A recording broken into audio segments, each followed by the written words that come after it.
The only bankable revolution for Nigeria is a ballot box revolution. For two reasons. Because it has legitimacy and fits into the new geopolitics. The revolution of red beret or green beret outside mobilizing Nigerians towards electoral victory is both an illusion and a dangerous revolution. The real revolution is what obedience are talking about, ballot box. What qualifies Mr. P2B to lead this revolution? First, profile. Who he is, what he has done before. People forget that not just infrastructure, security. Anambra was the best, the safest state in Nigeria then. Was the safest. In fact, some of the technologies used for crime prevention were being borrowed by police in Imo State elsewhere. Nigeria needs a leader who will stimulate a new behavior through the subtleties of intelligence and persuasion. The leader who can move Nigeria must be a leader who is prepared to cut off all ties. A leader who is positively selfish, that focus on the outcome and forget every embeddedness. We can't save Nigeria if we're embedded in the corrupt neo-patrimonial system. We are embedded in rewarding all our friends, all our families. We are embedded in rewarding all our villages. You can't, because Nigeria is almost verging to a criminal state now. So the leader for this revolution must be a man who can step away from this cobweb of corruption and incompetence and fiercely move us to the right direction. We don't want a person we love, a person who shares. We're looking for a philanthropist. None of these leaders move their country from this trajectory of failure to success. We are philanthropists. They had two things going for them. They were passionate for what they want to do, and they were prepared to even suffer themselves to get it done. The fierceness of sacrifice underlines all this. I want to stake my intellectual sincerity on the stake that so far, of all people who want to lead Nigeria today as president, I've not seen a man whose discipline, whose willingness to sacrifice, whose single-mindedness, whose commitment to the basic welfare of ordinary people trumps that of Mr. P2B.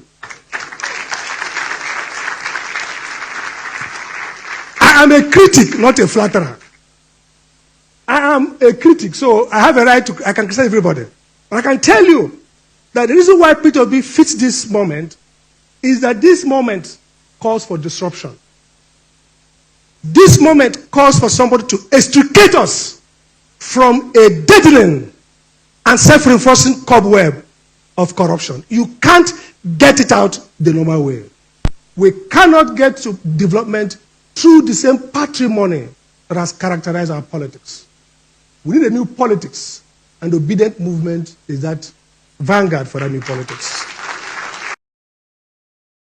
When Jonathan was president of the Federal Republic of Nigeria, everybody, nearly most of the people in power today, who don't want to be criticized, who don't want to be insulted, did something worse to Jonathan. Even when Jonathan's government was a lot better than the nonsense they are currently dishing out. You think what you served Jonathan or other successive government will not be given to you, and when it is your turn to receive it, you want to form, you can bully, you lie. Let's watch this video. Jonathan, you will not sleep well.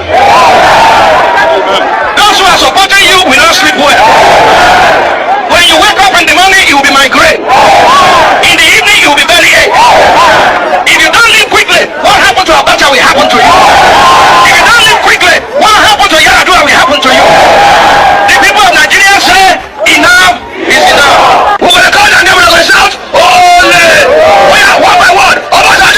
Just imagine that. You can imagine what was being said to a sitting president. Will Tinubu tolerate this today? Will anybody dare do this to Tinubu today without the DSS being unleashed, without the Nigerian police being unleashed, without the APC thugs and attack dogs being unleashed? Will it happen? telling a sitting president that what happens to Abacha, that what happens to Yaradua would happen to him.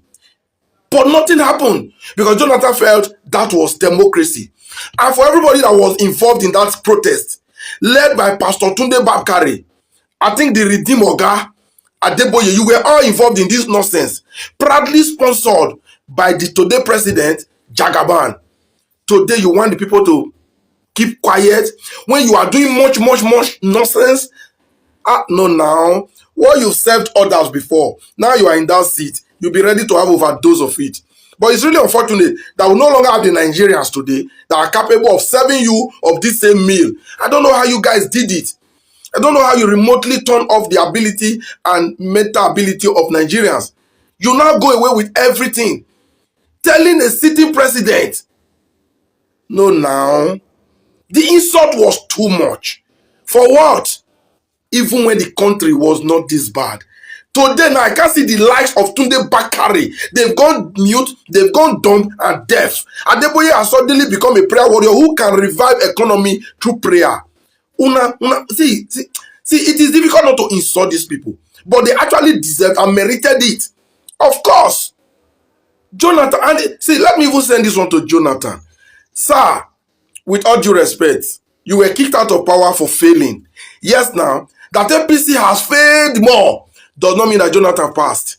We are only saying his time, things were not as bad as it is now. But you also agree with me that in the days of Jonathan, things got worse than it was in the time of Obasanjo and Yaradua, right? That was why we said, get out.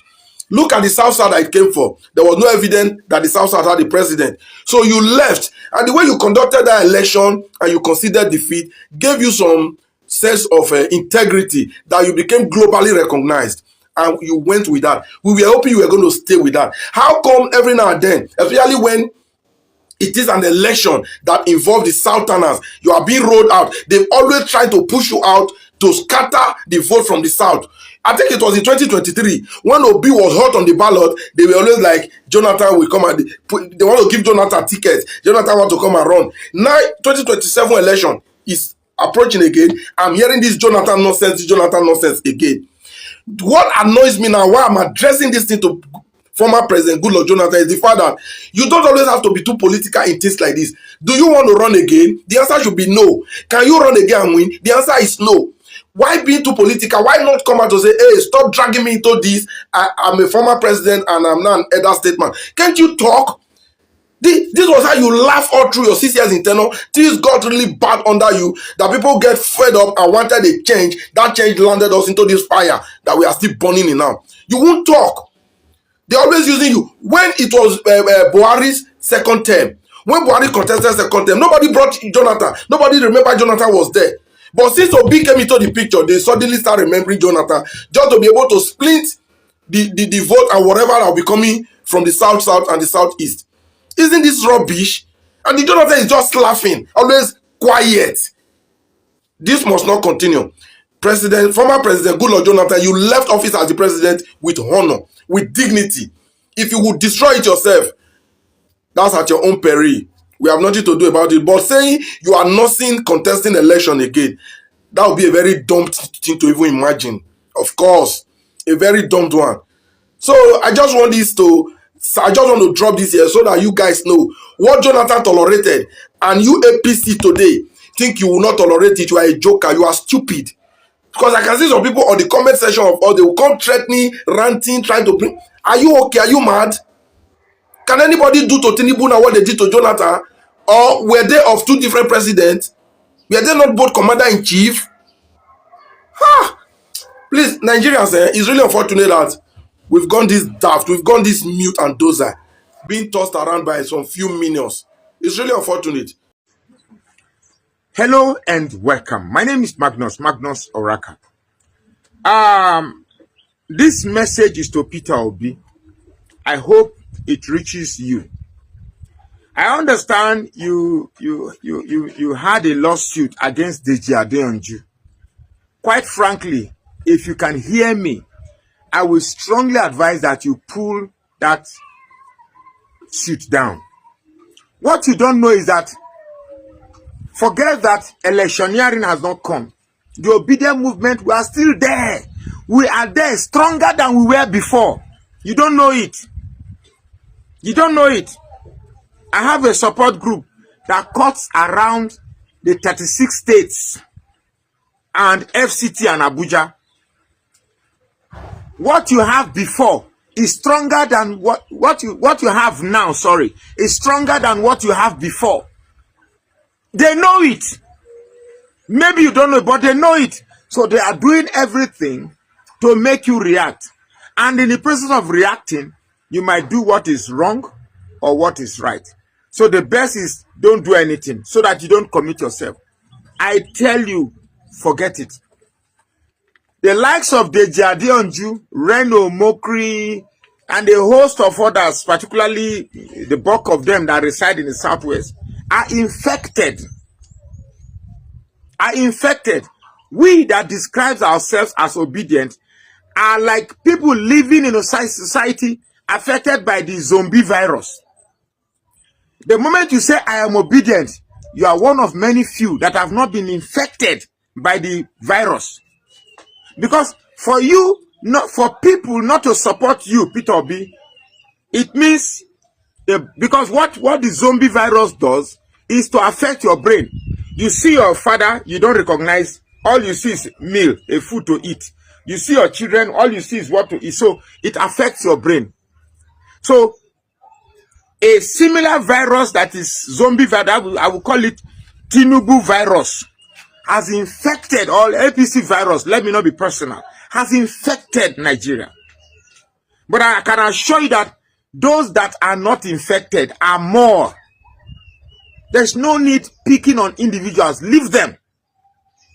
Just concentrate on building inroads to the north. To people that have been brainwashed to think that you don't mean well for Nigeria. Concentrate on that job. Leave this dirty job for us. Don't bring yourself in. No dirty yourself. I beg. Leave this. Don't leave them. We are here. We are watching.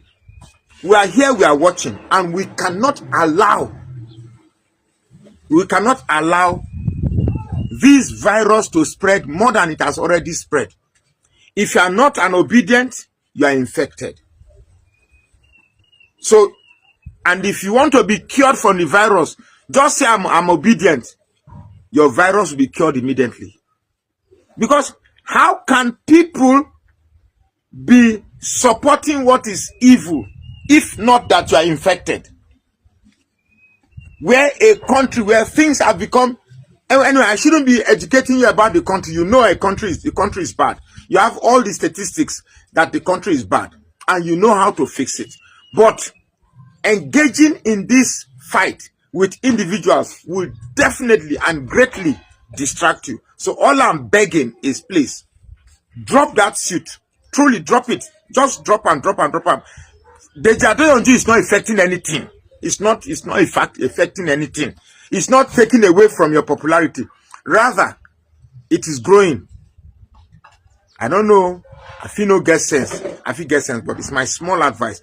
Drop that suit. I beg. Mr. President, President Bola Ahmed Tinubu, it's beginning to look like your government, your administration is the weapon fashioned against Nigerians. My name is AY Ballot, and I'm going to say it as it is.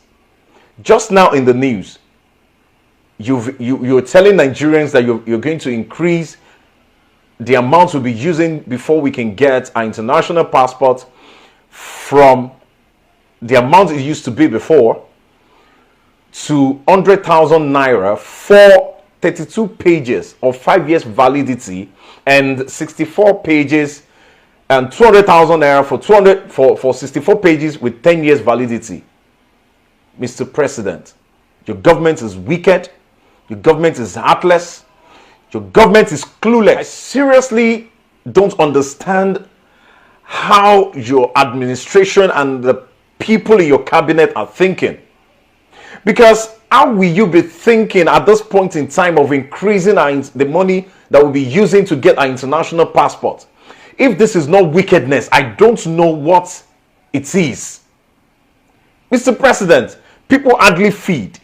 Just few weeks ago, we're still talking about your tax reform, something of it. I mean, we don't understand that every 4 pump price, every liter that we'll be buying at the filling station will be added with 5% tax. Mr. President, how do you want Nigerians to cope? Automatically, if that happens, to get a food, the price of foods and commodity will definitely go up. Transportation will go up. A lot of things will be affected. Now you are adding another money to the amount we'll be using before we can get our international passport. Mr. President, I say it again, your administration is heartless. Because it looks like you're not even thinking about the well-being of a common man. And this international passport is so useful to Nigerians. For so many people, they want to use it for documentation. They can't even access it. So if anyone needs an international passport for documentation, be it in school or in bank or whatsoever, they have to pay through their nose before they can get it done. Is that what you're saying?